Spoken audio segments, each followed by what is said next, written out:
Thank you so much for listening to ECO Musical Moments. My name is Betsy Nelms. I am librarian for the orchestra and wanted to share many things with you at this point. This is, as you can imagine, a difficult time financially for nonprofit organizations, as well as individuals and for-profit businesses. So I'm especially grateful if you feel you can make a donation during this challenging time to Evergreen Chamber Orchestra. Your thoughtfulness will help ECO reach our goal of raising $20,000 by June 30th, and we're well on our way to that goal. Your help will make a difference, even if it's only $5 or $10. That will be necessary to meet that goal for us to end our fiscal year at least a zero balance point. We have been an orchestra for 40 years. We've been providing live orchestral concerts and chamber music in recital to the communities of Colorado. So we're determined not to let this pandemic stop what we've been doing.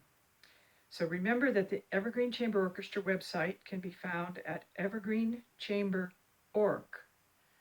That's an abbreviation, obviously, evergreenchamber.org. And I appreciate your support and hope that music in all its forms brings you comfort and peace during these difficult times.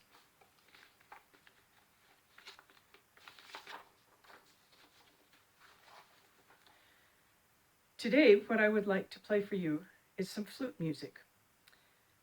I have been a member of Evergreen Chamber Orchestra almost since the day it started. I've participated as principal flute, second flute, third flute, and piccolo. I have been selected as a featured soloist on a few of the orchestra concerts over the years, and I also perform on the ECO recital series. Today, I would like to introduce you to the various members of the classical flute family. The flute is one of the oldest instruments, second only to drums, for human culture. The earliest ones were made from the hollow bones of birds. The instrument as we know it today is made of metal, most often from silver because of the resonance quality. In Mozart's day, some 250 years ago, flutes were made of wood, just as quality recorders are made of wood. Some were also made of crystal quality glass, and flutes from that time had either no keys at all, or maybe just one or two. As such, these instruments could only easily play in maybe 4 of the 12 major keys. As composers expanded their concepts of how to write music, it became necessary for flutes, as well as other woodwind instruments, to play easily in all 12 key signatures. So various musicians began designing key systems in the late 1700s and early 1800s. By about the time of Beethoven and Mendelssohn, orchestral flutists were expected to be able to play full chromatic scales and play music in any given key signature.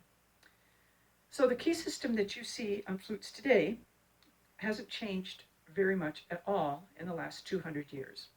A few little additional keys have been added here and there, but for the most part, it's exactly the same type of flute that would have been played in Beethoven's orchestra. Then, of course, let's see, there are also other instruments in the flute family. I want to start with the bass flute.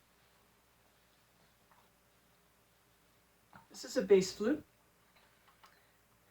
It's fingered the same as a C flute, but you'll notice the curve in the head joint because nobody's arms are long enough to reach the head joint if it were a straight flute. It was the original instrument that Henry Mancini used for the Pink Panther theme. Henry Mancini himself was a flutist. I'm going to play a little bit of Bach for you, just briefly.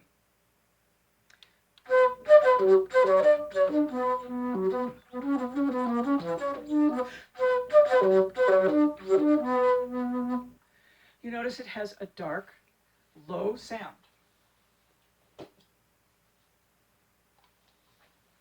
The next flute, a little bit smaller, but it still has the curved head. There are alto flutes with a straight head, and I first owned one, but it was too hard on my wrists, so I got the more common feature with the curved head joint. The alto flute is not, it plays fingers the same as the C flute, but it's not in the same key. So you have to have music specifically written in the key that is appropriate for the alto flute. but I'm going to play the same little piece of Bach for you.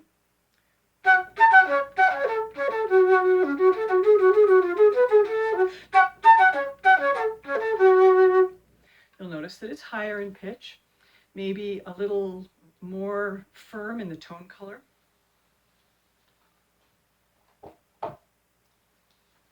Then we get to the standard C flute.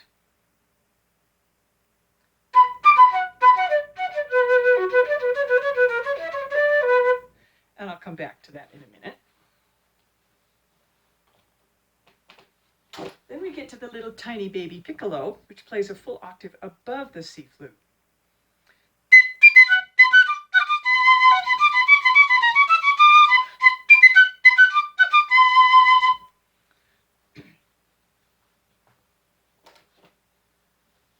Now, all these flutes can be used in a flute choir, which is made up of anywhere from 5 to maybe as many as 60 or more flute players. And often a large flute choir will include a contra-alto flute, which plays an octave lower than the alto that I played you, contrabass flute, which plays an octave lower than the bass flute that I showed you, a sub-contra-alto flute, which is 2 octaves lower than the alto, and a sub-contra-bass flute, which is 2 octaves below the bass flute. The diameter of the tubing on the sub-contra flute is pretty big. It's about like this. And all of those big flutes, we say when we're playing them, we're playing heavy metal music. We love the term. And yes, you have to stand to play those, and they have a support on the floor, and no, they're not melody instruments. But they add a marvelous color of tone to the larger flute choir. So I will close by playing the entire Badenary, which is what I gave you the excerpt from, which is from the Bach Suite in B minor, which was originally a piece for orchestra, scored with flute. It was one of the first pieces that in the orchestral literature that began to include instruments other than the strings. And the flute was not intended to be a solo instrument per se. It was supposed to just add color to what the strings were doing. But it has turned into more of a concerto type solo work for the flute and orchestra.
Today I'm going to play for you a piece for solo flute called Syrinx.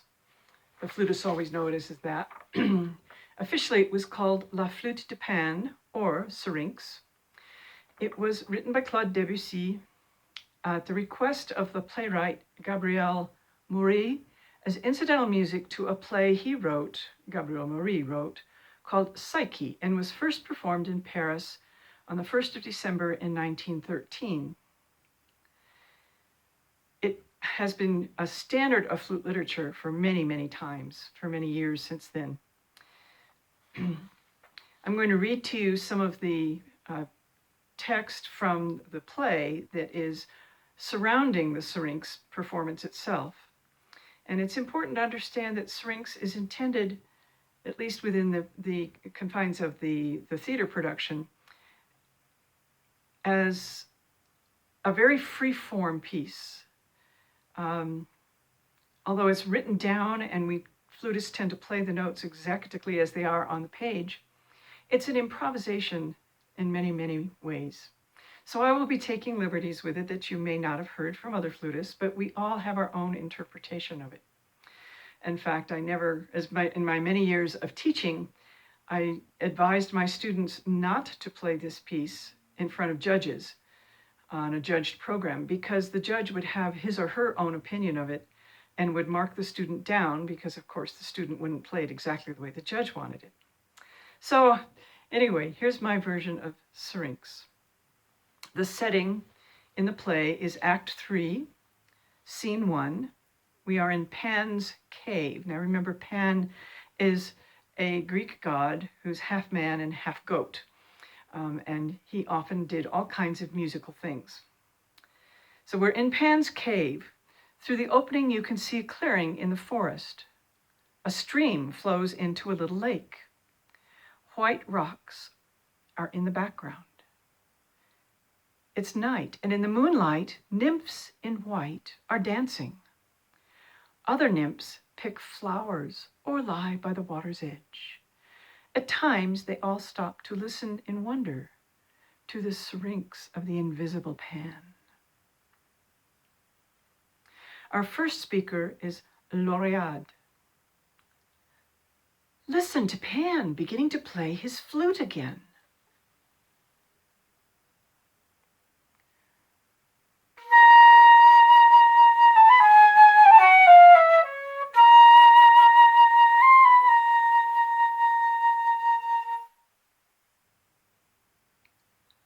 La Naïade says, it's as if night had unbuckled its belt and let the stars fall onto the silent earth, twinkling melodiously. Oh, surely Eurydice's lover couldn't have made such sublime and moving sounds on his lyre.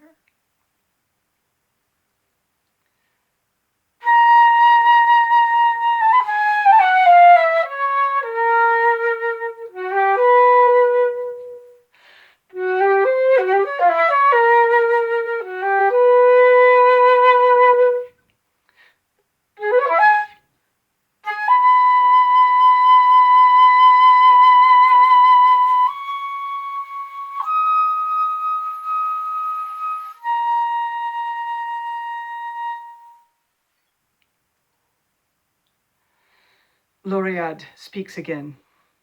Keep silent. Contain your joy. Listen.